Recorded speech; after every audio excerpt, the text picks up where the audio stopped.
Vivian Cross had not raised her voice in 11 years, and she did not raise it now. She simply looked at the man across the glass table, watched him stammer through his excuses about missed quarterly targets, and said 4 words. "You are done here." Security escorted him out of the building before he could even collect the framed photo of his family from his desk. The other executives in the boardroom did not flinch. They had seen this before.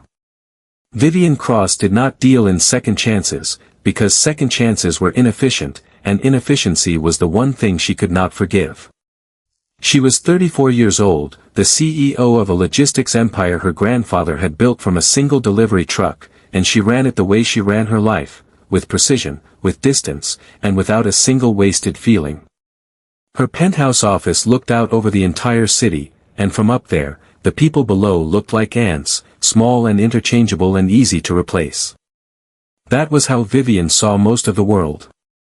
Everyone had a price. Everyone could be managed. She had built walls so high around her heart that she had genuinely forgotten there was ever anything behind them worth protecting. At night, after the last assistant had gone home and the last call had ended, Vivian would stand at the floor-to-ceiling windows of her penthouse and watch the city lights flicker on one by one, and she would feel nothing in particular, which was, in its own way, the most honest feeling she had. She had dated men who wanted her name attached to theirs, men who wanted access to her board, men who simply wanted to be able to say they had been with her. None of them had ever wanted to know what she was actually afraid of.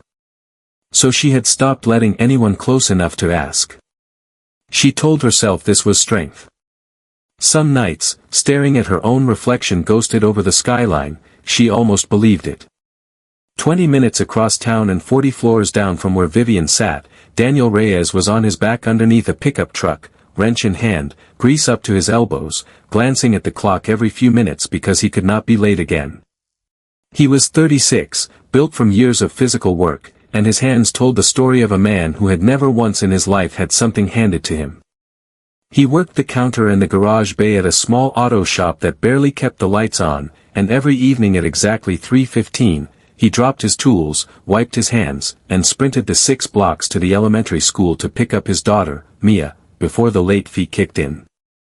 Today he made it with 40 seconds to spare. Mia came barreling out of the double doors with a drawing clutched in her small fist, and the moment she saw him her whole face lit up like he was the only person in the world worth smiling at. He scooped her up even though she was getting too big for it, and she told him, in exhaustive detail, about the entire day, and he listened to every word like it was the most important briefing of his life. They did not have much. Their apartment was small, the refrigerator was often close to empty by the end of the week, and Daniel had not bought himself a new pair of boots in 3 years. The heater rattled and groaned every winter, and he had learned exactly which floorboards creaked so he could avoid waking Mia when he came home late from a double shift. But when Mia laughed, which was often, the whole cramped apartment felt like the richest place on earth. He tucked her in every night with the same worn-out picture book, missing its cover, and every night she asked him the same question before she fell asleep. "Are we going to be okay, Daddy?" And every night, even on the nights he was not sure himself, he told her yes, always, because a father's job was to believe it hard enough for both of them. The night everything changed, the sky had opened up into one of those violent summer storms that turn streets into rivers in a matter of minutes. Vivian was driving home from a gala she had left early, alone, because she always left things early and always went home alone. Her car, an obscenely expensive machine that had never once needed anything more than a wash, chose that particular storm to die in the middle of a neighborhood her driver would have called questionable and she would have called honest. She sat there in her $400 dress, hazard lights blinking uselessly, genuinely unsure what to do, because for the first time in years there was no assistant to call and no problem money could immediately solve. Rain hammered the windshield so hard she could barely see the streetlights. That was when she saw a figure jogging toward her through the rain, tools already in hand, as if this were simply what you did when you saw someone stranded. Daniel had been closing up the shop when he spotted her car sputtering at the curb. He did not know who she was. He did not care. He popped the hood, worked by the light of his phone, and had her engine turning over again in 11 minutes, soaked to the bone the entire time, shielding her from the worst of the rain with his own body without even seeming to notice he was doing it. She rolled down the window and asked him, half in disbelief, why he was doing this in the middle of a storm for a total stranger. He shrugged like the answer was obvious and told her that anyone would have stopped. She did not believe that was true, but she did not argue. When she reached into her purse and held out a thick fold of cash, he looked at it, then at her, and gently pushed her hand back. "Keep it," he said. "Helping someone isn't a transaction." Then he told her to get home safe, and jogged back into the storm before she could even ask his name. Vivian sat in her car for a long moment after he disappeared, staring at the money still in her hand, feeling something unfamiliar and deeply unsettling. She had just met the first person in a decade who had wanted nothing from her at all. The unsettled feeling did not have time to fade, because 3 days later her world caved in from another direction entirely. The board called an emergency session. Her grandfather's will, the very document that had handed her the company at 26, contained a clause she had always known about and always assumed she would quietly ignore. She was required to be married by her 35th birthday, or a controlling share of the company would pass to the board for redistribution. Her grandfather had built that clause believing family stabilized a legacy. Vivian had always believed it was simply a leash. Now, with less than 2 months on the clock and her most aggressive rival already circling the board with a smile like a shark, the leash had become a countdown. She sat through the meeting with her spine straight and her expression unreadable, and only after the boardroom emptied did she allow herself to press her palms flat against the cool glass table and breathe. She needed a husband. Not a real one. She did not have the patience or the trust for real. She needed someone controllable, someone who would sign whatever she put in front of him and disappear the moment his job was done. At almost the exact same hour, across the city, Daniel Reyes was sitting in a pediatric specialist's office being told that Mia needed a procedure their insurance would not fully cover, a procedure with a price tag so far beyond his reach it might as well have been printed in a foreign currency. The doctor's voice was kind, careful, professional, and every word landed on Daniel like a stone. He left that office and sat in his truck in the parking lot for a long time, gripping the steering wheel, doing math that never came out right no matter how many times he ran it.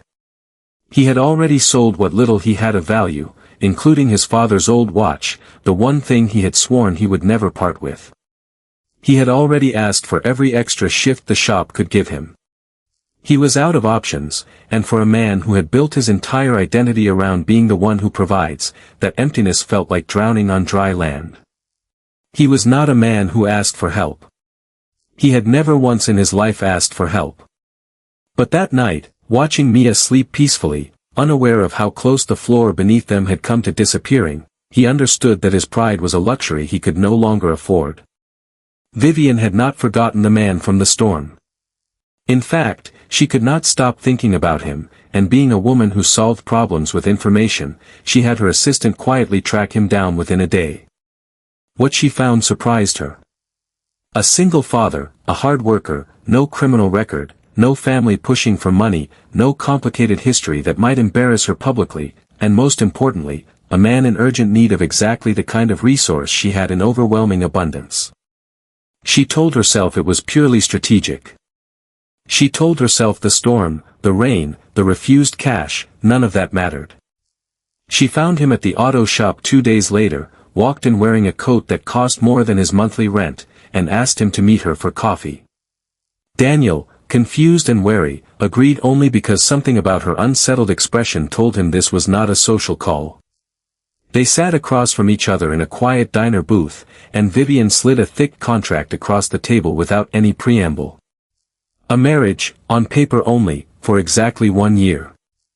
In exchange, every medical bill Mia had would be paid in full, immediately, along with a monthly sum that would change Daniel's entire financial reality. No physical relationship, no real emotional entanglement, strict boundaries, and a clean, generous exit at the end of the year. Daniel read it twice, his jaw tight, his pride screaming at him to walk away. He asked her, quietly, why him, out of every man she could have chosen. She told him the truth, that he had never once wanted anything from her, and that made him the only person she could trust not to want everything. He looked at this stranger, this cold, precise woman who had refused nothing but his gratitude in the rain, and thought of Mia's small hand in his at the specialist's office. He asked what would happen to Mia if this arrangement fell apart somehow, if the papers turned out to be worth less than the promises attached to them. Vivian, without hesitation, told him she would add a clause guaranteeing Mia's medical coverage regardless of how the marriage ended, and had her lawyer draft it into the contract before he even finished his coffee. It was a small thing, a single paragraph among dozens, but it was the moment Daniel decided to trust her.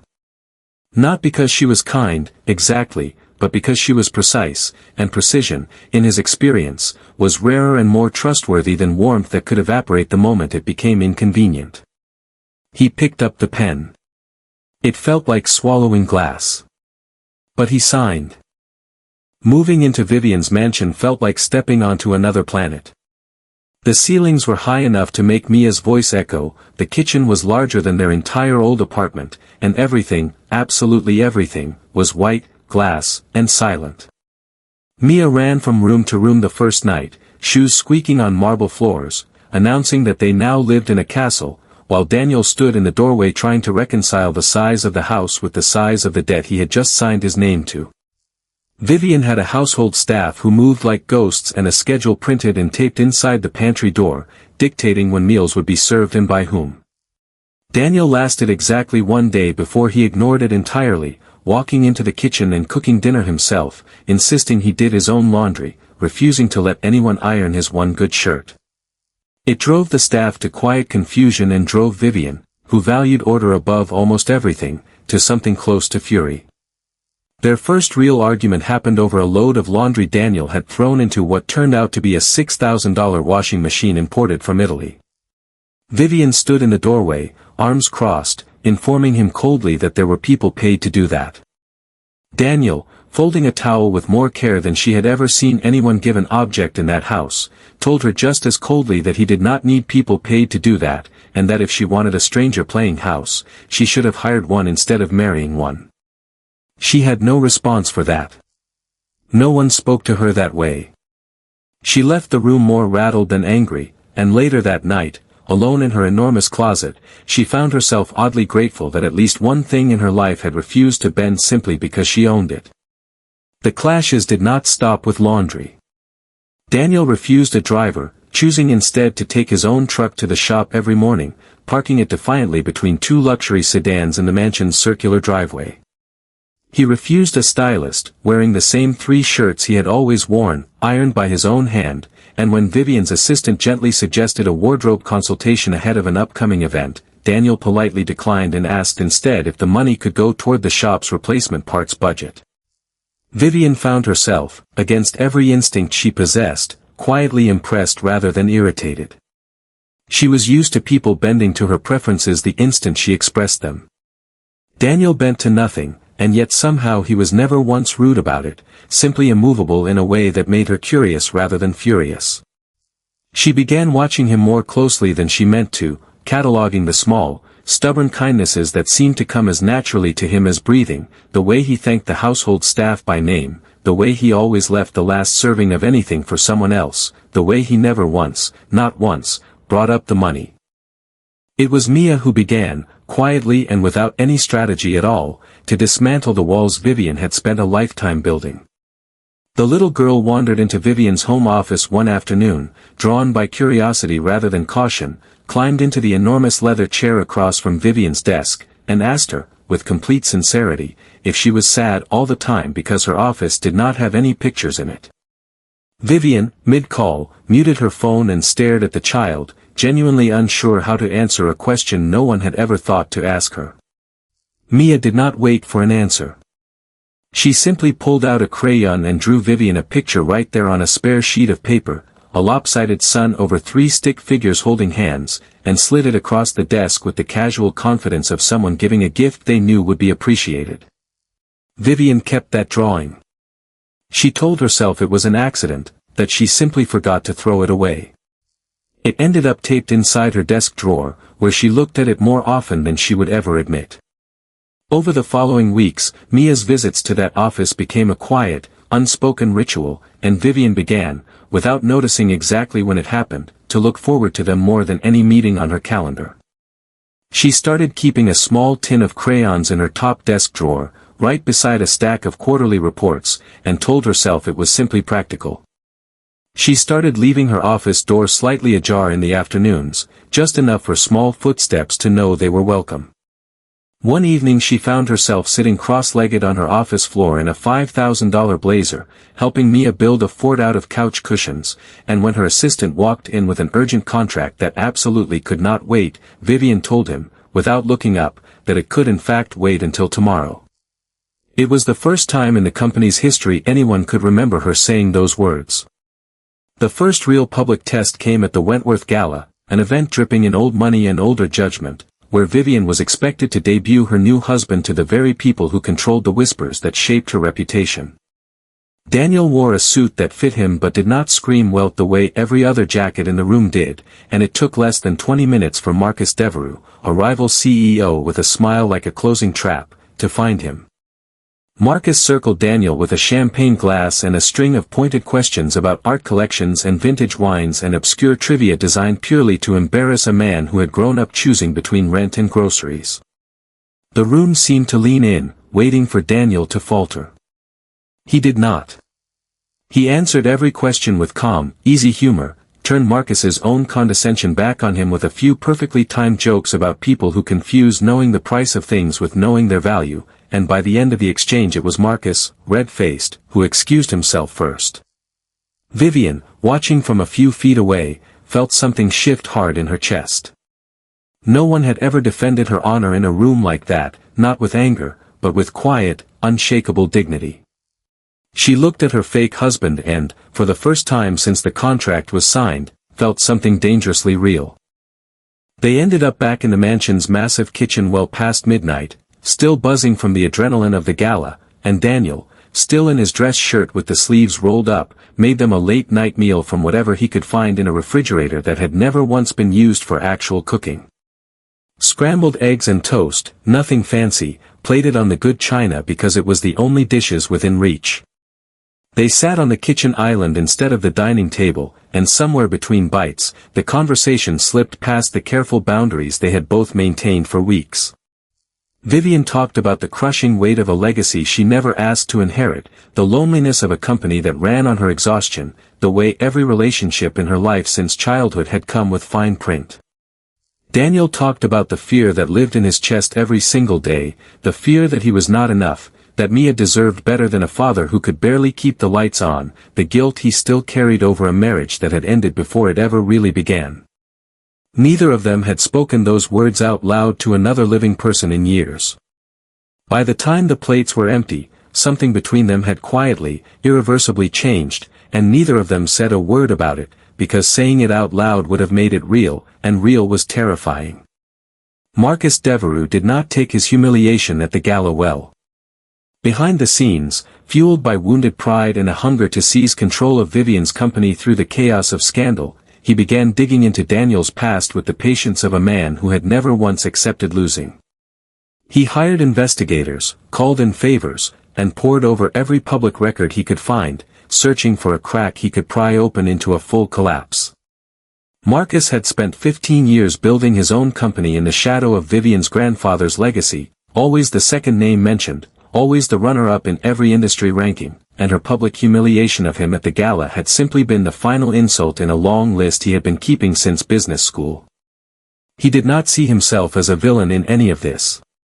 He saw himself as a man finally collecting a debt he was owed, and told himself that whatever happened to the mechanic and his daughter in the process was simply the acceptable cost of doing business, the same cold arithmetic Vivian herself might have used before a little girl with a crayon had taught her to count differently. It did not take long for him to find her. Chelsea, Daniel's ex-wife, the woman who had walked out on both him and Mia when Mia was barely 2 years old, chasing a life that did not include diaper changes or sleepless nights. Marcus found her working a dead-end job in another city, drowning in debt, bitter about a life that had not turned out the way she imagined, and made her an offer she was more than willing to take.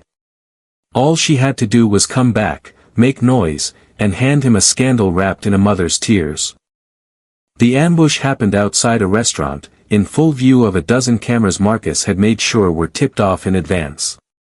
Chelsea appeared out of nowhere, sobbing on cue, screaming that Daniel had stolen her daughter, that he had married some rich stranger to buy his way into a fortune while endangering their child in a sham marriage, demanding full custody right there on the sidewalk.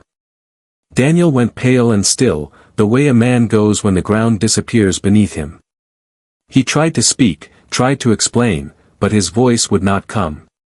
Vivian stood frozen beside him as flashbulbs went off around them like gunfire, capturing every second for the headlines that would run by morning. By the time they got back into the car, Daniel's hands were shaking so badly he could not fasten his own seatbelt. Mia, who had been staying with a neighbor that evening, was spared the sight of it in person, but by the next morning the video was everywhere, playing on every screen in every coffee shop and office lobby in the city, and there was no shielding her from the way classmates would repeat the ugly words their parents had said over dinner. Daniel sat on the edge of her bed that night and tried to explain, in the gentlest terms a 7-year-old could understand, why strangers on television were saying such cruel things about their family. Mia listened carefully, then asked him the only question that actually mattered to her. Did he still love Vivian? He told her yes. She nodded, satisfied, and went to sleep, because to a child, love was simpler than headlines, even when the adults around her seemed to have forgotten that. By the next day, the scandal had done exactly what Marcus intended. Vivian's stock plummeted as the story painted her as either a woman being manipulated by a gold digger or, worse, complicit in endangering a child for the sake of good press. Financial news anchors debated her judgment on live television. The board called an emergency vote to strip her of her title, citing reputational damage severe enough to threaten the entire company. Daniel watched the news coverage with a sinking certainty settling into his stomach. He was the reason her empire was collapsing. He was the reason the woman he had somehow, impossibly, fallen in love with was about to lose everything her grandfather had built. That night, without a word to Vivian, he packed a single bag, gathered Mia, and left the mansion, leaving nothing behind but a short note explaining that he was doing this to protect her, because loving her meant more than staying. Vivian found the note near midnight and read it standing alone in the enormous, silent entryway of a house that had never felt so empty. She had her company, technically, for now, and she had her wealth, fully intact. But standing in that cavernous marble hallway with his handwriting shaking in her fingers, she understood with sudden, brutal clarity that none of it meant anything without him and Mia filling the rooms with noise. She sat down on the bottom stair, the same stairs Mia used to slide down on a blanket while shrieking with laughter, and for the first time in longer than she could remember, Vivian Cross cried, quietly, alone, in a house full of people paid to be there and no one who actually wanted to be. She wandered the mansion for a long while that night, unable to sleep, drifting through rooms that only weeks ago had felt spacious and elegant and now simply felt hollow. She stood in the kitchen where they had eaten scrambled eggs off the good china, and in the office where a crayon drawing was still taped inside a drawer, and in the hallway where Mia's small shoes usually sat in a messy pile by the door and now sat nowhere at all. She thought about every efficient, transactional decision she had ever made in her life, every wall she had built in the name of protecting herself, and understood, with the particular clarity that only comes at 3 a.m. in an empty house, that she had spent 34 years optimizing herself into a life with nothing worth protecting inside it. She thought of her grandfather, and the will, and the clause she had always resented, and wondered, for the first time, if the old man had understood something about her that she had refused to understand about herself. Somewhere around dawn, sitting on the floor of Mia's empty bedroom with the closet light still on because Mia was afraid of the dark, Vivian stopped grieving what she had lost and started planning how to get it back. She did not let herself stay broken for long. By morning she had her legal team combing through every document related to Chelsea's parental history, and within hours they surfaced exactly what she needed, a legal filing from years earlier in which Chelsea had voluntarily relinquished all parental rights in exchange for a one-time cash settlement, a settlement conveniently never mentioned in her tearful press appearance. Digging further, forensic accountants traced a wire transfer straight from one of Marcus Devereux's shell accounts into Chelsea's bank, timed exactly to the week before the ambush. Vivian sat back in her chair, staring at the proof glowing on her screen, and felt something cold and focused settle into place, the same focus that had built her empire in the first place, now aimed at something that mattered infinitely more than a boardroom. Daniel had not left because he did not love her. He had left to protect her from a war he believed he had started. He was wrong. And now she had everything she needed to finish it herself. Marcus made the mistake of celebrating too early, holding a triumphant press conference to announce his intention to move for a hostile takeover, painting himself as the concerned businessman saving the company from scandal. He was 3 sentences into his prepared remarks when the doors at the back of the room opened and Vivian walked in, composed, unshaken, holding a folder of her own. She took the podium before anyone could stop her and, in front of every camera in the room, laid out the wire transfers, the relinquished custody filing, and Marcus's own texts to Chelsea coordinating the entire ambush down to the minute. Gasps rippled through the room. Reporters who had been ready to write her downfall an hour earlier were now scrambling to rewrite their headlines entirely. The room that had been ready to devour her reputation an hour earlier turned on Marcus instead, and by the time Vivian walked off that stage, his career was already unraveling behind her, his own board already whispering about a vote of their own. Within the hour, 2 of Marcus's largest investors issued statements distancing themselves from him entirely, and by evening a business channel that had spent the previous week questioning Vivian's judgment was now running a segment titled The Fall of a Corporate Saboteur. Vivian did not watch any of it. She had already stopped caring what the cameras said about her the moment she confirmed, with absolute certainty, that Daniel had left to protect her rather than because he had stopped loving her. Everything after that was simply cleanup, a problem to be solved efficiently, the way she solved every problem, except this time the stakes had nothing to do with her stock price and everything to do with getting home to the people who actually mattered. She did not stop to celebrate. She went straight from the press conference to the small, run-down apartment building where Daniel and Mia had gone to hide, still in the same clothes she had worn to destroy Marcus's reputation, contract in hand. She found Daniel on the front steps, exhausted, watching Mia draw on the sidewalk with chalk, and for a long moment neither of them said anything at all. Vivian walked up, pulled the marriage contract from her bag, and without a word, tore it in half in front of him.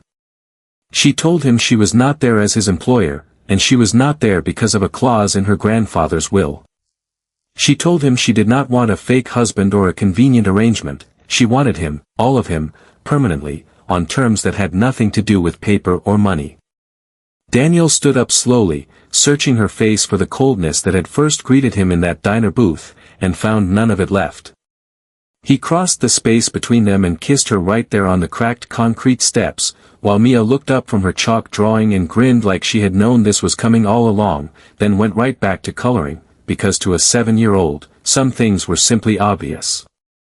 Later that afternoon, sitting together on those same worn steps while Mia finished her drawing, Daniel asked Vivian what would happen now, to the company, to the board, to the countdown that had started all of this in the first place. Vivian told him, honestly, that she no longer cared what the board decided, that she would rather lose every share of the company than lose one more night with the 2 of them.